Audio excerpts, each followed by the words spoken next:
Oxytocin hormone কি এবং কোথা থেকে তৈরি হয় এবং তার মূল কাজ কি? এই হরমোন আমাদের মস্তিষ্কের হাইপোথ্যালামাস গ্রন্থি থেকে তৈরি হয় এবং পিটুইটারি গ্ল্যান্ড থেকে নিঃসৃত হয়।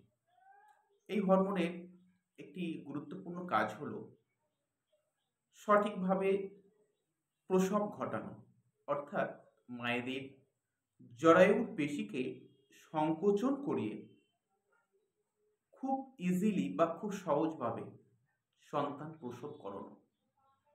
অনেক সময় সার্জন ডক্টররা এই জরায়ুর পেশিকে সংকোচন করানোর জন্য যে মায়েদের এই অক্সিটোসিন হরমোন কম থাকে, কৃত্রিমভাবে তাদেরকে এই অক্সিটোসিন হরমোন ইনজেক্ট করা হয় জরায়ুর পেশিকে সংকোচন করিয়ে ইজিলি বা খুব সহজে প্রসব করানোর জন্য।